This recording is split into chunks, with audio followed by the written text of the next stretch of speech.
Queridos amigos, primero una pregunta para los amigos de la IAM, pero también para los jóvenes, porque es una pregunta de contexto, que hace muchos años nosotros somos grandes y venimos y tenemos una relación con la cultura agrícola, por así decirlo, que a veces se ha perdido. ¿Ustedes saben lo que es la cizaña?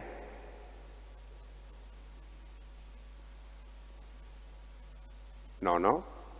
Bueno, entonces es un tema. ¿Cómo explicamos la parábola si no sabemos justamente uno de sus contenidos, uno de sus conceptos más importantes? A ver, podríamos decirlo fácilmente, pero también es una palabra, que tiene que ver con un contexto agrícola. Yuyo.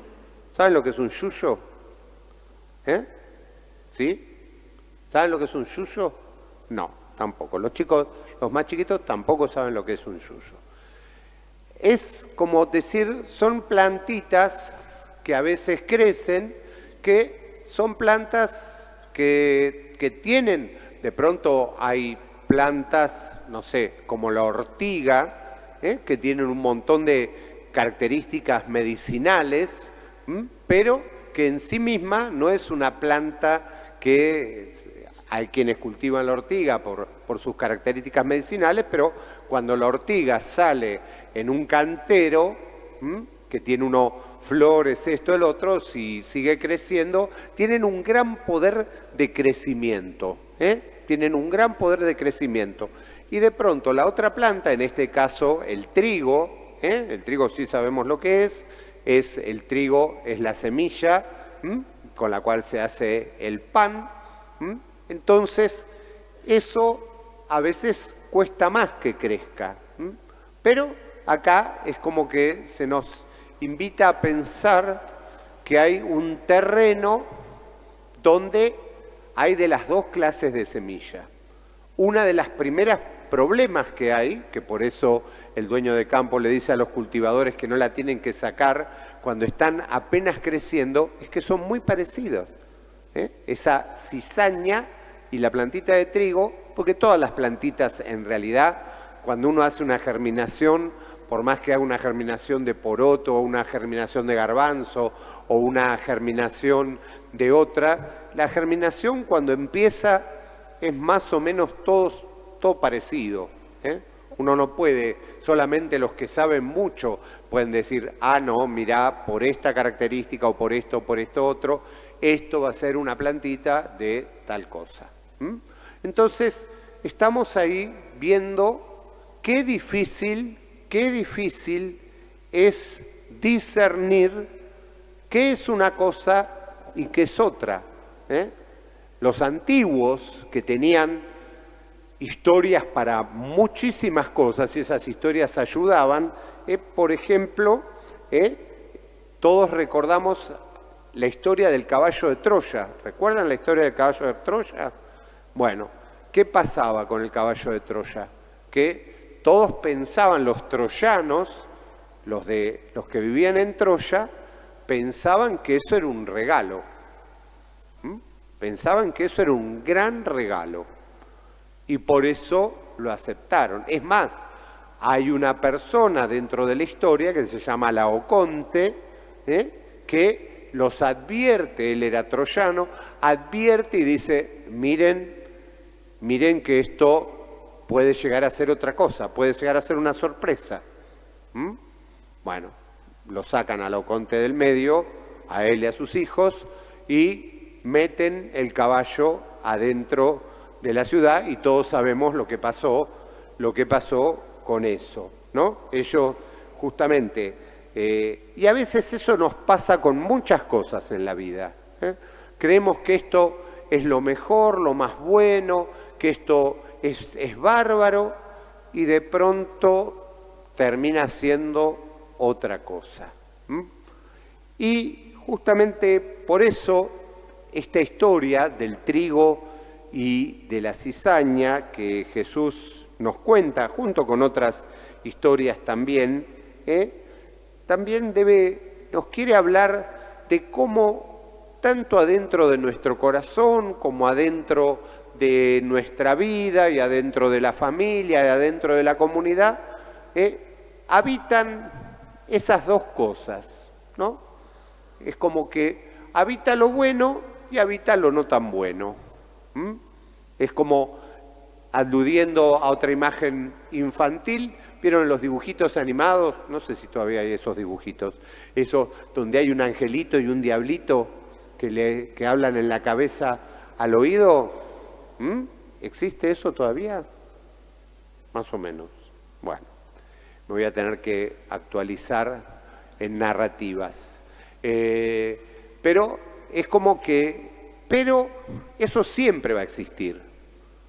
El punto es a quién le prestamos oído, a quién escuchamos.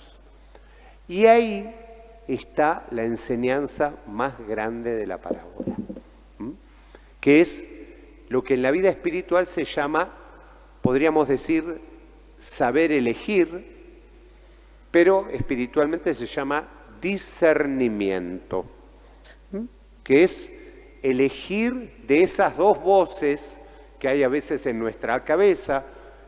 A veces, qué sé yo, puedo decir, a mí me gusta mucho comer esto o lo otro, pero sé que eso, que me gusta comerlo y que me encanta y que me da placer, eso a veces por una enfermedad o porque se me ha dicho que los chocolates, por ejemplo, los chocolates o los dulces. Entonces, eso nos gusta casi a todos, pero también sabemos que hay que cuidarse de todo eso. Entonces, ahí hay dos cosas. ¿Ven? Una cosa, ¿está bueno un chocolate? Está muy bueno. Está muy bueno y es muy rico y hay un montón. Pero, ¿me conviene comer todo ese chocolate? Entonces, ahí empiezo. Y para discernir, para elegir, necesito algo que hoy casi no existe, que es tiempo. Tiempo. Tiempo. ¿Qué es tiempo? Tiempo para pensar, tiempo para tranquilizarme. No puedo discernir estando mirando el TikTok y al mismo tiempo escuchando una música y al mismo tiempo hablando por teléfono y al mismo tiempo no. Porque son cosas que necesitamos. ¿Por qué? Porque en la medida que uno se toma ese tiempo y puede decidir, va a tener fuerza. Recordémonos, ¿se acuerdan la semana pasada que también se hablaba de semillas? Que en este caso era la semilla que el sembrador iba tirando por todos lados y había una tierra que era una tierra donde la semilla crecía rápido, pero después se secaba, después había una tierra donde venía el pájaro. Entonces, ¿cómo las cosas a veces tienen que ver con todo lo que nosotros hacemos para que eso sea de esa manera? Sea de esa manera. Y esta historia que hoy Jesús nos está contando tiene que ver con eso. ¿Cómo tomamos tiempo para decidir las cosas?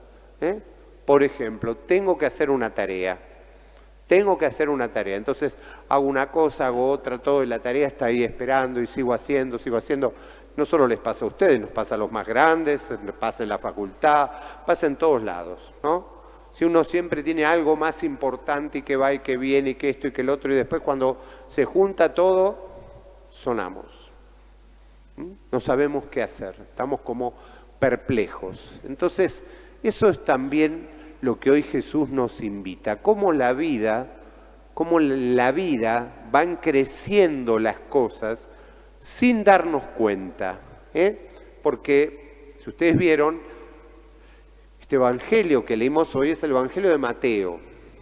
¿Ustedes saben cómo termina el evangelio de Mateo? Hoy vieron que cuando Pepe nos leía el evangelio, decía, el Hijo del Hombre enviará a sus ángeles y estos quitarán de su reino a todos los escándalos. entonces los justos resplandecerán como el sol en el reino de su Padre. Entonces, el Evangelio de Mateo, hablando de eso, del final de los tiempos, habla de un texto hermosísimo que es el juicio final. ¿Y cómo es el juicio final, de acuerdo a lo que nos cuenta el Evangelio de Mateo? Que Jesús llega y hay unos y hay otros, entonces a unos les dice vengan. ¿Y por qué les dice que vengan? Dice, porque tuve hambre y me diste de comer, tuve sed y me diste de beber, estaba desnudo y me vestiste, enfermo y me visitaste, preso y me viniste a ver. Y toda esa gente, lo primero que le va a preguntar dice, Señor, ¿cuándo te vimos así, así, así? Y él va a decir, miren, cada vez que lo hicieron con uno de mis hermanos, lo hicieron conmigo. Entonces, cuando uno elige bien, llega un momento donde ya no se da cuenta, ya lo hace porque está como adentro del corazón. Y lo mismo pasó con los otros, con los que no dieron ni de comer, ni de beber, ni visitaron, ni atendieron. También van a decir, ¿y cuándo no lo hicimos? Entonces, Jesús nos está hablando hoy de la capacidad de tomar conciencia, de las cosas que hacemos, de tomar conciencia de las cosas que elegimos, porque esas dos semillas van a estar adentro de nuestro corazón siempre. Pero de acuerdo a lo que nosotros elijamos, va a crecer una o va a crecer la otra. Una va a crecer y la otra va a estar ahí, o la otra va a crecer y va a ahogar a la otra que intenta también crecer. Entonces, esto es lo importante de este día. Y elegir es como un arte. Y el arte necesita, insisto, tiempo, cuidado, dedicación y la capacidad de poder hacerlo.